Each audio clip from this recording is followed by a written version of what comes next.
하나님께서 오늘 우리에게 주신 말씀 사사기 2장 10절 말씀 먼저 함께 같이 읽겠습니다. 시작. 그 세대의 사람도 다 그 조상들에게로 돌아갔고 그 후에 일어난 다른 세대는 여호와를 알지 못하며 여호와께서 이스라엘을 위하여 행하신 일도 알지 못하였더라. 아멘. 사무엘상 7장 1절에서 6절까지 말씀입니다. 같이 읽겠습니다. 시작. 기럇 여아림 사람들이 와서 여호와의 궤를 옮겨 산에 사는 아비나답의 집에 들여놓고 그의 아들 엘리야사를 거룩하게 구별하여 여호와의 궤를 지키게 하였더니 궤가 기럇 여아림에 들어간 날부터 20년 동안 오래 있은지라 이스라엘 온 족속이 여호와를 사모하니라. 사무엘이 이스라엘 온 족속에게 말하여 이르되 만일 너희가 전심으로 여호와께 돌아오려거든 이방 신들과 아스다롯을 너희 중에서 제거하고 너희 마음을 여호와께로 향하여 그만을 섬기라. 그리하면 너희를 블레셋 사람의 손에서 건져내시리라. 이에 이스라엘 자손이 바알들과 아스다롯을 제거하고 여호와만 섬기니라. 사무엘이 이르되 온 이스라엘은 미스바로 모이라. 내가 너희를 위하여 여호와께 기도하리라 하매 그들이 미스바에 모여 물을 길어 여호와 앞에 붓고 그날 종일 금식하고 거기에서 이르되 우리가 여호와께 범죄하였나이다 하니라. 사무엘이 미스바에서 이스라엘 자손을 다스리니라. 아멘. 광야학교 40년의 과정을 우수한 성적으로 졸업한 만나 세대는 350년이라고 하는 넉넉한 시간과 기회가 그들에게 주어졌음에도 불구하고 그들의 자손들에게 제사장 나라를 제대로 전달하지 못했습니다. 그 결과로 12명의 사사들이 세워지기는 했지만 7번의 악순환의 반복, 그리고 7번의 이방의 군대에 의해서 징계의 3단계 과정인 흉년과 수탈과 포로의 삶을 경험해야만 했습니다. 그 이유가 무엇 때문인가에 대해서는 오늘 첫 번째 본문이 바로 그 이유를 아주 정확하게 이야기해 줍니다. 여호수아를 비롯한 그들의 조상들이 죽고 난 이후 그 후 세대들은 여호와를 알지 못했기 때문이라는 겁니다. 사실 이게 정말 잘 이해가 되지 않습니다.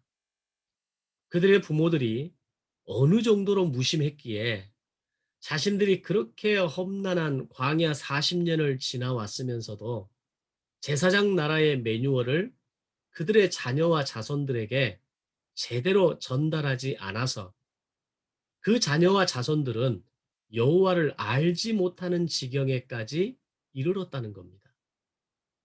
심지어는 여호와께서 어떤 일을 행하신 것인지조차도 그들은 알지 못하였다라는 이 기록을 보면서 그 자녀들도 부모가 믿는 하나님에 대해서 아무런 관심조차 가지지 않았다라는 것을 의미합니다. 즉 제사장 나라가 무엇인지 그리고 제사장 나라의 거룩한 백성으로 어떻게 살아야 하는지 제대로 가르치지도 않았고 제대로 배우려 하지도 않았다라는 겁니다.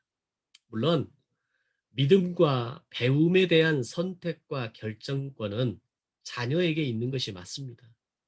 물론 어린 미성년자의 나이일 때는 부모가 그 아이를 때로는 강요하기도 하고 때로는 어떻게 해서라도 예배와 어떤 그 말씀의 단계로 끌어가기 위해서 또 때로는 거기에 대해서 순응하면서 나아가기는 하지만 그러나 성인이 된 자녀들에게 있어서는 사실 이제는 그 믿음에 대한 선택과 결정권은 그 자녀 스스로에게 있는 것이 맞다라는 겁니다.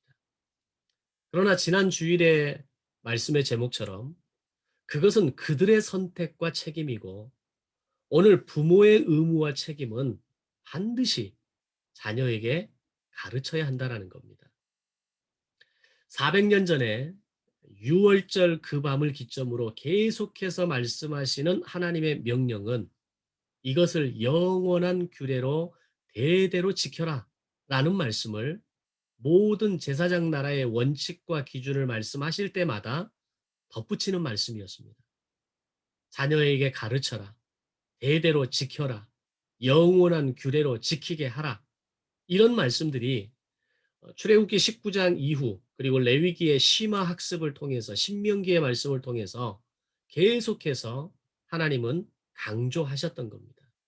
따라서 자녀의 경청과 순종의 유무를 떠나서 부모는 반드시 가르쳐야 하고 전달해야 할 책임을 가지고 있는 겁니다. 만약에 이것을 놓치면 아주 중요한 직무유기가 된다라는 겁니다. 방법은 인격적으로 지혜를 가지면서 가르치되 강조는 하되 강요와 강압이 되지 않도록 가르치는 지혜가 필요한 것입니다. 문제는 더욱 심각한 것은 이런 심각한 결과는 백성들만의 문제가 아니었다는 겁니다.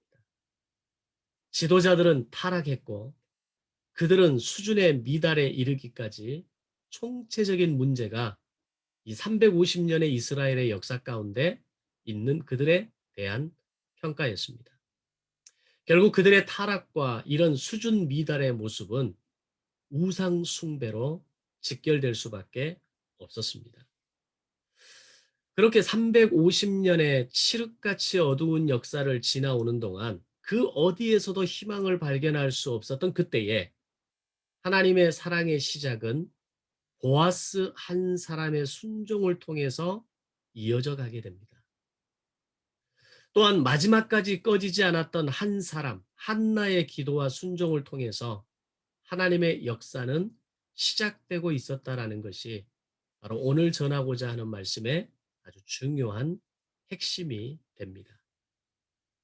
우리가 잘 아는 대로 한나는 기도의 서원을 통해서 아들 사무엘을 낳았습니다. 그리고 그렇게 어렵게 낳은 그리고 은혜로 낳은 그 아들을 자신이 드린 서원대로 사무엘이 젖을 뗀 무렵 후에 엘리 제사장에게로 데려다 주게 됩니다.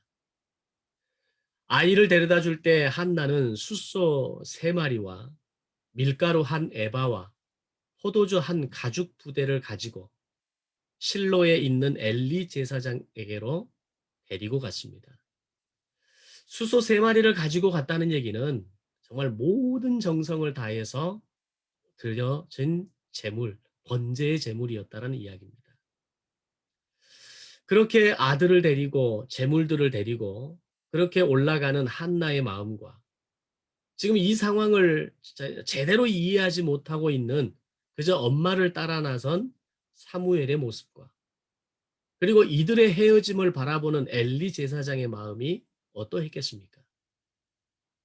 그런 눈물과 아픔과 아쉬움의 현장을 통과해서 드디어 사무엘은 엘리 제사장의 제자로 제사장의 교육을 받게 되어집니다. 비록 엘리 제사장은 자신의 두 아들에 대한 교육을 감당하는 데는 실패한 사람입니다. 그러나 결국 훗날 두 아들과 함께 한 날에 죽게 되는 안타까운 운명을 맞이하지만 사무엘에 대한 교육만큼은 아주 완벽하게 성공한 것으로 볼 수 있습니다.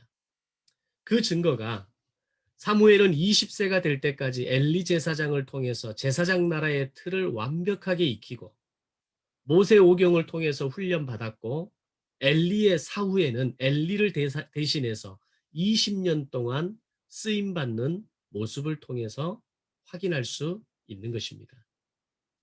특히 엘리의 두 아들 홈니와 비느하스가 블레셋과의 전쟁에서 가지고 갔던 하나님의 궤를 빼앗기는 일이 있었는데 그 궤가 그 이후로 20년 동안 돌아오지 못하고 기럇 여아림의 아비나답의 집에 있는 바로 그 20년 동안 사무엘이 했던 일은 이스라엘의 온 땅을 순회하면서 하나님의 말씀을 가르치는 일이었습니다. 사실 엘리 제사장이 죽고 난 이후에 이스라엘에게는 영적 지도자가 없는 시간이었다라고 말씀할 수 있습니다. 20년 동안 영적 지도자가 없는 그때에 20살의 엘리 제사장의 뒤를 이은 사무엘은 그 자리에서 포기하고 멈추지 않고 이스라엘 전 지역을 순회하면서 하나님의 말씀을 가르치는 사역을 감당했다라고 하는 이 사실은 오늘 우리에게 엄청난 도전을 주고 있는 모습이 되는 겁니다. 그때 일어난 결과가 오늘 두 번째 본문 7장 2절의 말씀처럼 이스라엘 온 족속이 여호와를 사모하게 되었다라고 하는 겁니다.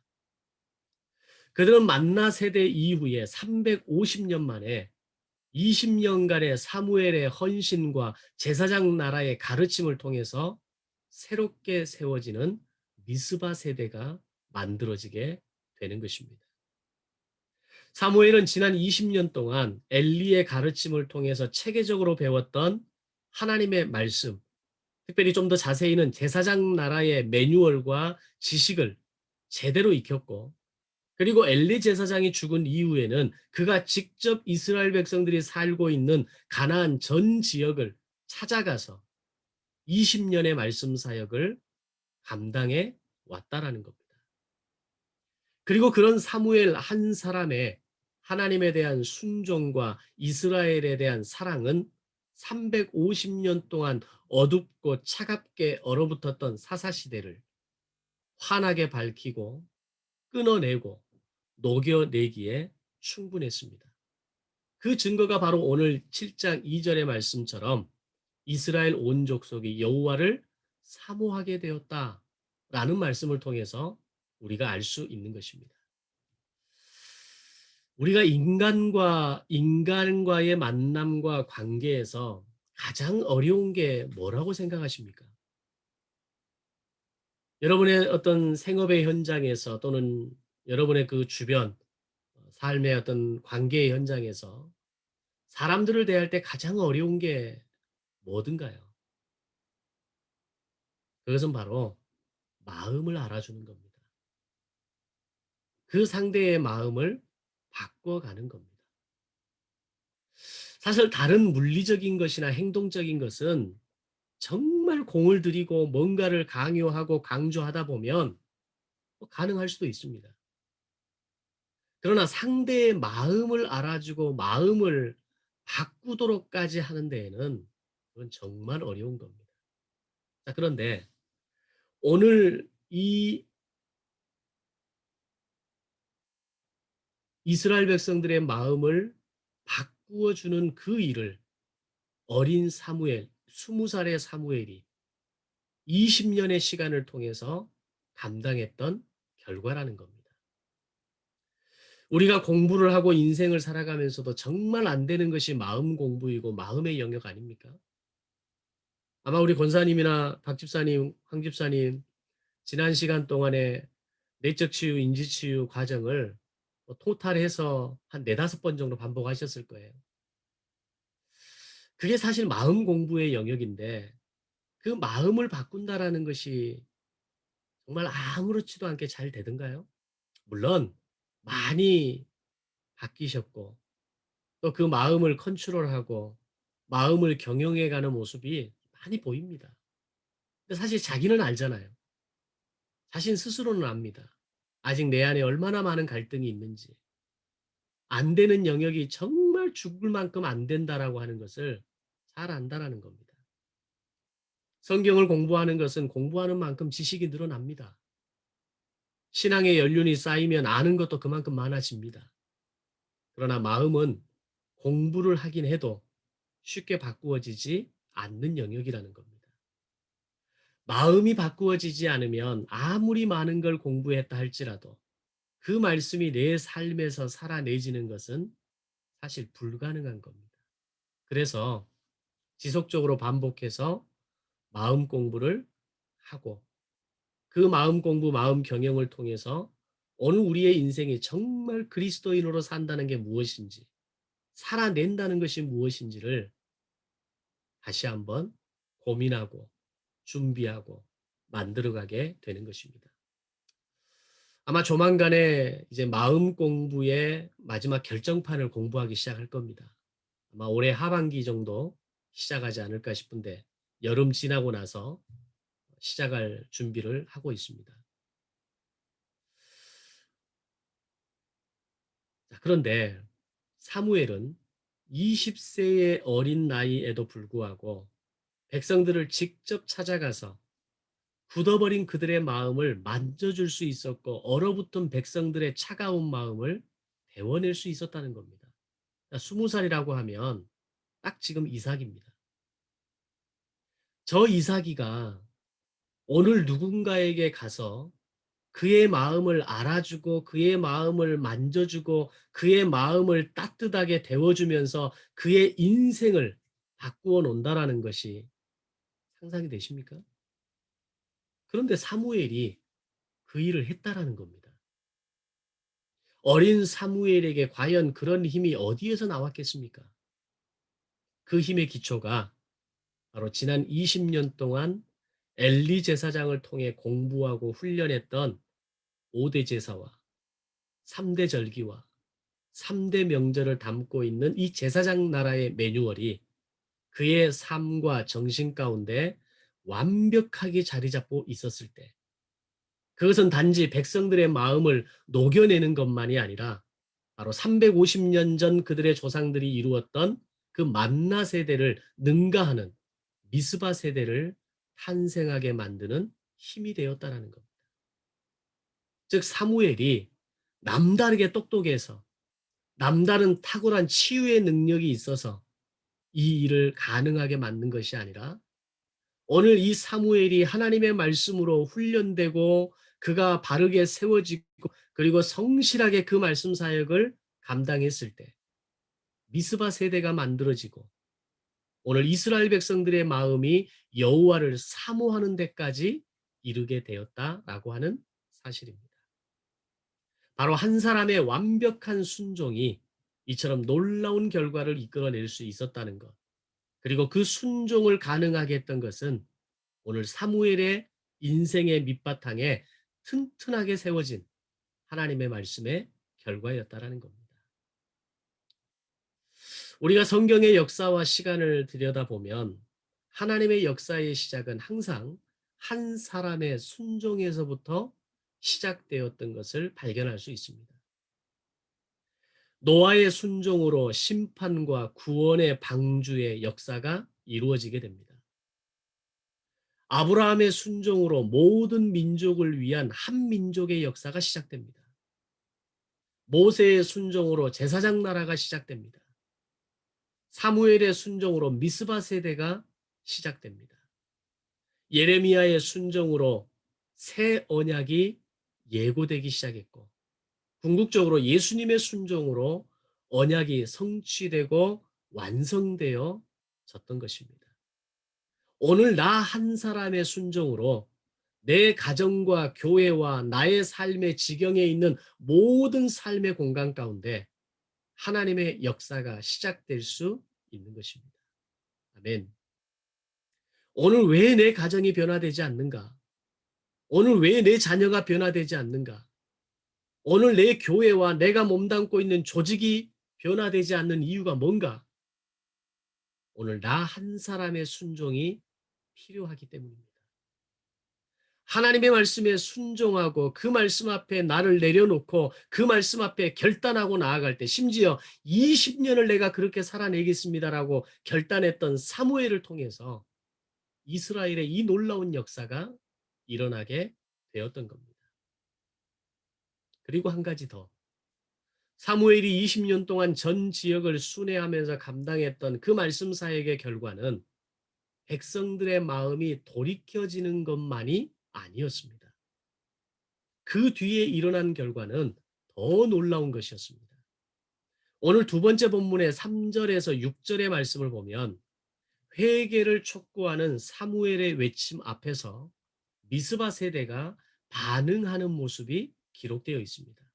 3절에서 사무엘이 이스라엘 온 족속에게 말하여 이르되 지난 20년의 말씀 사역의 마지막 단계로 접어들면서 사무엘은 그들에게 마지막 승부수를 던지게 됩니다.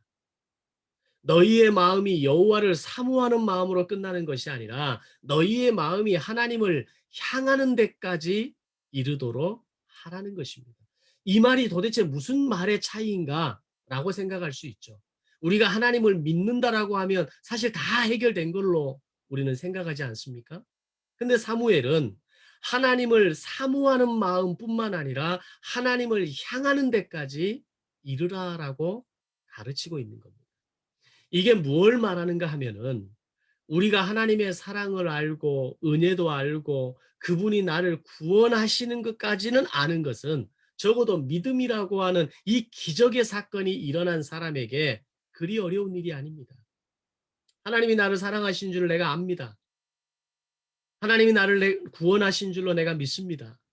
그래서 내가 천국 가게 될 것을 기대하고 오늘 이 땅에서의 삶이 다가 아니고 영원의 삶이 나에게 있음을 내가 믿습니다. 라고 고백하는 데는 아무런 문제가 없다는 겁니다. 그러나 하나님의 사랑도 알고 은혜도 알지만 자신의 마음이 전심으로 하나님을 향하고 오직 그분에게만 포커싱하는 것은 절대로 쉽지 않다라는 겁니다. 왜냐하면 그러기 위해서는 반드시 선행되어져야 할 단계가 있기 때문입니다. 그것은 바로 회개라고 하는 단계입니다. 오늘 본문에서는 여호와께 돌아오려거든 이방 신들과 아스다롯을 너희 중에 제거해야 된다라고 말씀합니다. 이것은 오늘 우리에게 재물에 대해서 집착하는 마음과 친구가 내 인생의 우선순위가 되어 살아가는 삶과 성공과 승진이 내 인생의 목표가 되어 살아가던 사람이 이제는 그런 마음을 컨트롤하고 질서를 잡아서 오직 마음을 하나님께로 향하고 그분이 내 인생의 목적이며 내 인생의 존재이며 내 전부임을 고백하라는 것과 같은 것입니다. 근데 이게 되기 위해서 필요한 것이 뭐냐? 회개라고 하는 것.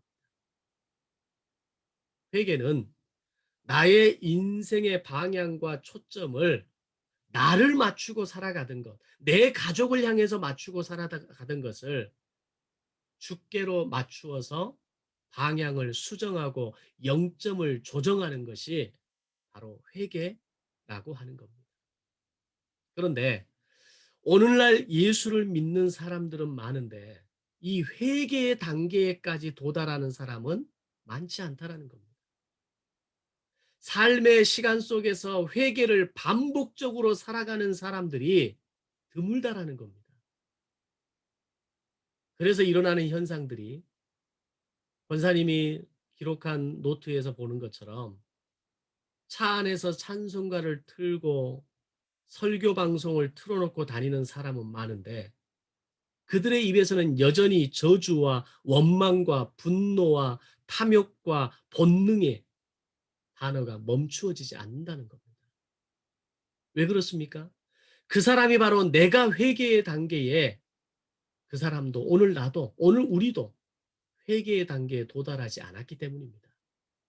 은혜는 알고 사랑은 알고 구원은 아는데 내가 회개해야 될 단계는 모르고 살아가는 겁니다. 매일매일 나의 일상에서 회개의 과정을 지속적으로 반복적으로 가져야 하는데 마치 나는 아무런 문제 없이 잘 살아가고 있는 것처럼 그래도 나는 나름 잘하고 있는 것처럼 착각하고 있다는 겁니다.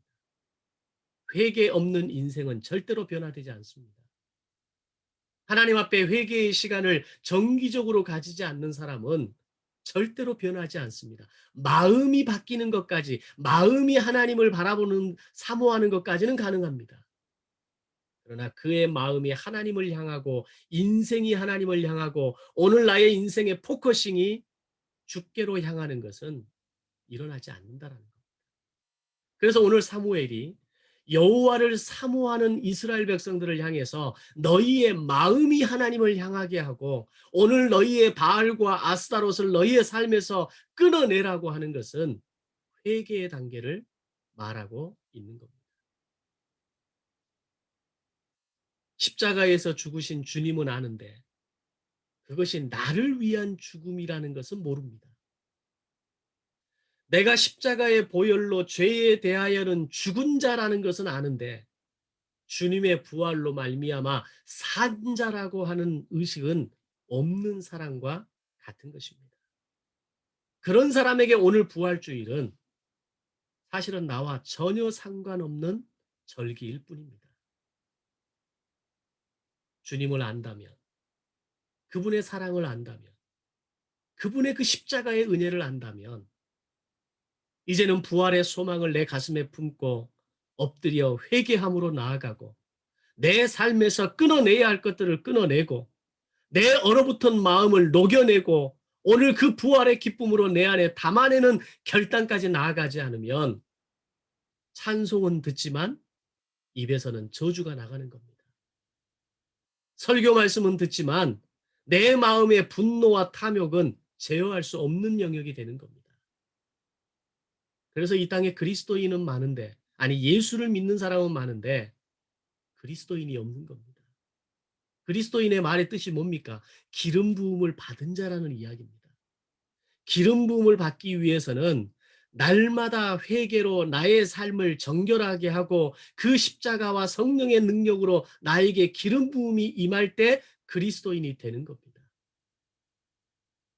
그런데 회개는 예수를 믿는다라고 말했을 그때에 한 번 하고 그 이후에 회개의 시간을 가지지 않고 살아가는 사람이 더 많다는 겁니다.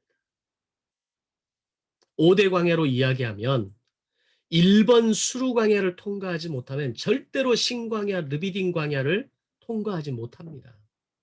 사실은 우리가 두 번째, 세 번째 광야를 오늘 나의 이슈라고 말하는데요. 사실 엄밀하게 말하면 1번 광야를 뛰어넘지 못하니까 2번, 3번이 내 인생의 발목을 붙잡고 살아가는 겁니다. 날마다 하나님 앞에 나의 삶의 어둠의 영역들을 고백하고 나를 정결하게 기름 부음 받는 그리스도인으로 하루하루를 시작하고 마감한다고 생각해 보십시오. 사실 두 번째, 세 번째는 자연스럽게 진행되는 겁니다. 성자 예수님을 제대로 섬기지 못하는데 성부 성령 하나님을 어떻게 제대로 섬긴다라고 말할 수 있겠습니까? 회개하는 습관과 회개하는 나의 삶의 결단이 이루어지지 않는데 어떻게 성부 성령 하나님을 내가 높이고 있다라고 말할 수 있겠습니까? 그것은 결국 무늬만 그리스도인으로 살다 가는 인생, 광야에서 방황하다 가는 인생이 되는 것입니다.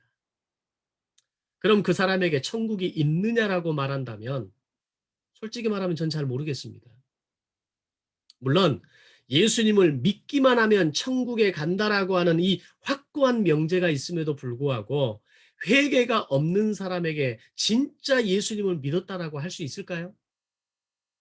그러나 분명한 것은 주님의 십자가를 알고 부활을 알고 믿음으로 고백한다면 반드시 이어서 일어나는 연속적인 반응은 회개가 있어야 한다는 것.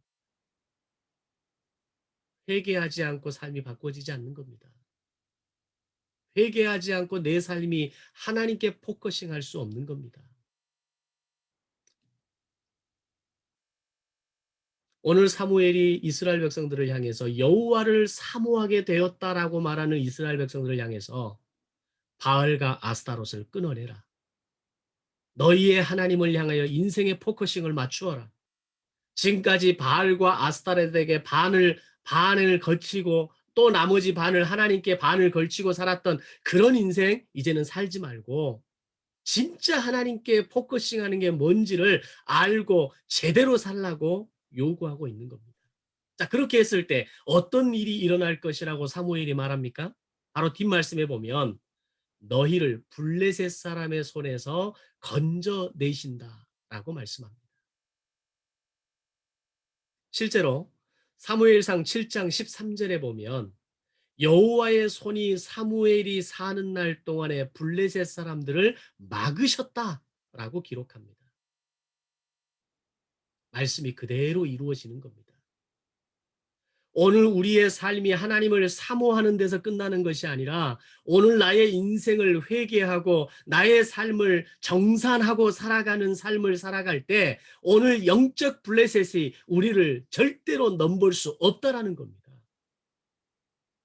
사무엘이 사는 날 동안에 하나님께서 블레셋을 막으셨다라고 이야기합니다.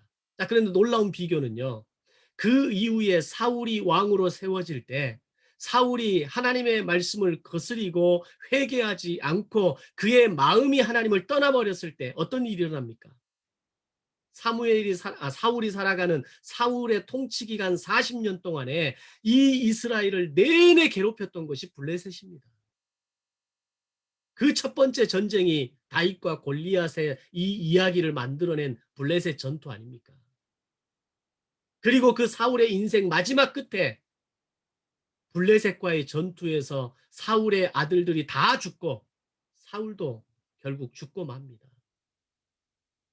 사무엘은 블레셋으로 인해서 블레셋이 하나의 그의 형통의 어떤 그것을 측정할 수 있는 도구였다면 사울의 인생 가운데에는 블레셋이 그의 인생이 어떤 인생이었는가를 보여주는 또 다른 지침이 되어지게 되는 겁니다.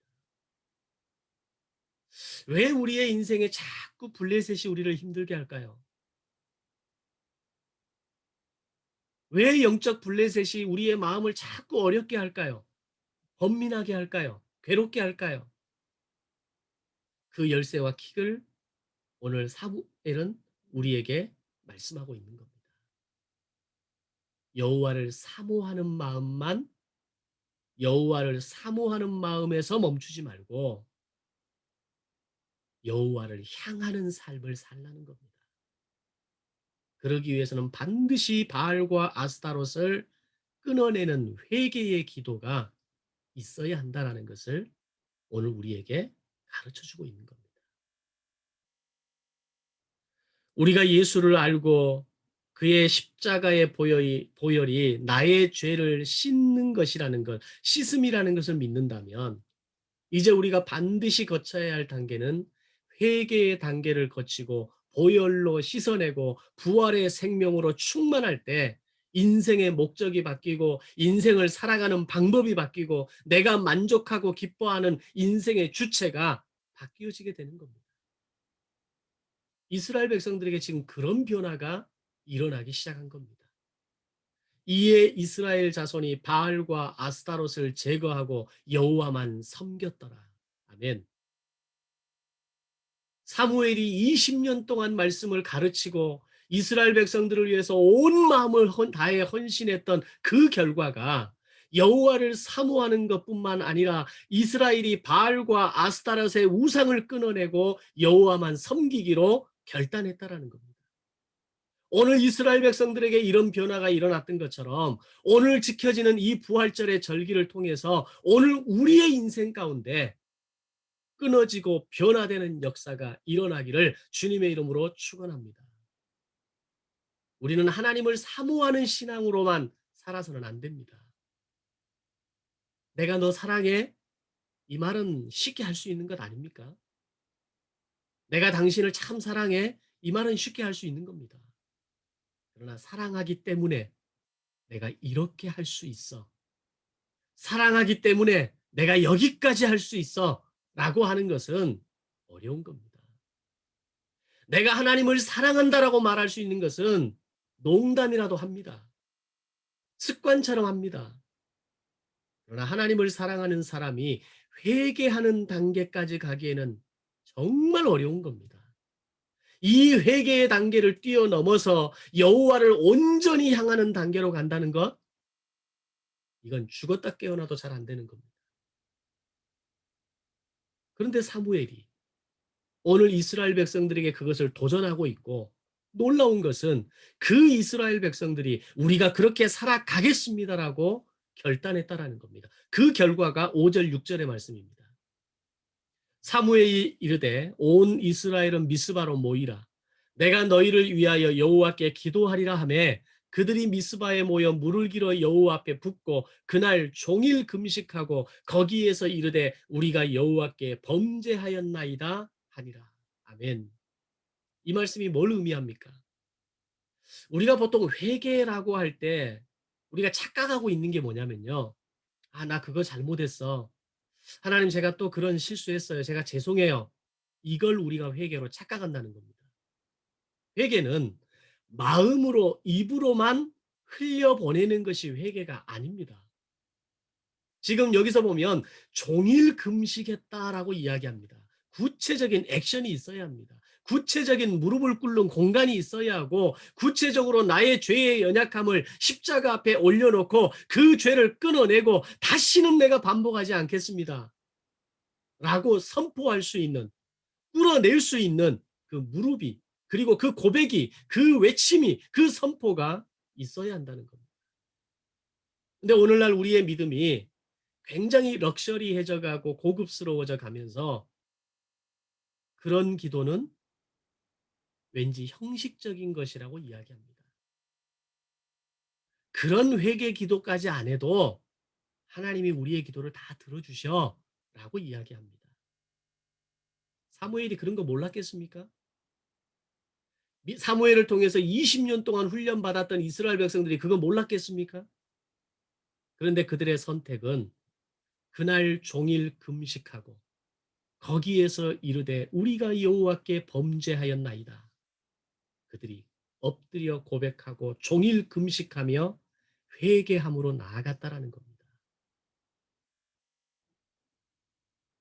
무릎을 꿇어 엎드려 입술로 분명하게 나의 죄를 인정하고 하나님의 긍휼과 사랑이 나를 용서해 주시고 덮어 주시기를, 그리고 그런 나에게 자유함을 주시고 회복하게 해 주시기를 원하는 그 간구하는 구체적인 행동으로까지 나아가는 것이 회개라고 하는 겁니다. 본문의 말씀처럼 종일 금식한다는 것이 쉬운 일이었겠습니까? 그들이 금식을 하기로 했다는 것은 사무엘의 가르침과 사무엘의 도전을 받아서 그 말씀의 가르침대로 회개 운동을 시작하겠다라고 하는 민족적인 합의입니다. 우리 그냥 각자 집에서 그렇게 하게. 내가 있는 자리에서 그렇게 할게요. 라고 끝났다면 아마 그들은 이어지지 않았을 겁니다. 회개로 이어지지 않았을 겁니다. 그런데 한 자리에 모두가 모여서 민족적 합의를 끌어내면서 누구 눈치 보지 않고 나는 그래도 너보다 나아 이런 말 하지 않고 그들이 함께 제사장 나라를 살아내는 미스바 세대로 탄생할 수 있는 이 완벽한 준비, 이 완벽한 합의를 사무엘과 함께 해냈다라고 하는 사실입니다. 오늘 꿈이 있는 교회의 역사를 위한 한 사람의 순종이 필요합니다. 오늘 여러분의 가정을 변화시킬 수 있는 한 사람의 순종이 필요합니다. 그 한 사람이 되시겠습니까? 그렇다면 오늘 그 한 사람이 하나님의 말씀으로 든든하게 세워져 가고 오늘 그 한 사람이 오늘 나의 믿음의 자리에서 회개 운동이 시작되어지고 하나님의 그 생명의 말씀이 내 안에 심겨지기를 소망함으로 나아갈 때 사무엘이 사는 날 동안에 블레셋이 그 땅을 넘볼 수 없었던 것처럼 오늘 우리의 인생이 하나님을 향하여 온전히 초점을 맞추고 회개의 운동으로 나의 삶이 날마다 정산되는 삶을 살아갈 때 우리의 인생을 괴롭히고 넘어뜨리려 하는 영적 블레셋은 절대로 우리를 넘보지 못할 것입니다. 이 부활주일의 아침에 우리 회개 결단합시다. 이 부활주일의 아침에 여호와를 사모하는 단계에서만 멈추는 것이 아니라 여호와를 온전히 향하는 데까지 내가 결단하겠습니다. 매일매일 정기적으로 회개의 결산의 시간을 갖겠습니다. 우리 그렇게 결단하는 이 부활주일의 아침의 고백이 되시기를 주님의 이름으로 축원합니다. 사무엘이 백성들과 민족적 합의를 통해서 함께 그 일을 이루어 나갔던 것처럼 저와 함께 한 사람의 순종으로 나아가시는 그런 우리 교회적인 합의가 오늘 저와 여러분에게, 오늘 이 시간 함께 화면을 통해서 마주보는 우리 모두에게 함께 있기를 주님의 이름으로 축원합니다. 기도하겠습니다. 사랑의 아버지 하나님, 은혜를 감사합니다. 암흑과 같았던 그 시대에 한 사람의 순종으로 하나님의 구속사가 이어져 가게 하시고 오늘 그 한 사람의 순종, 사무엘의 순종으로 미스바 세대가 탄생하고 여호와를 사모하는 단계에서 끝나는 것이 아니라 여호와를 온전히 향하는 단계까지 회개가 있는 삶으로까지 나아가게 해 주시니 감사합니다. 사무엘이 이스라엘 백성들을 도전했을 때 그들이 반응했던 것처럼 오늘 말씀을 통해 우리가 반응하는 성도들이 되게 하여 주옵소서. 감사드리오며 예수님의 이름으로 기도드리옵나이다. 아멘.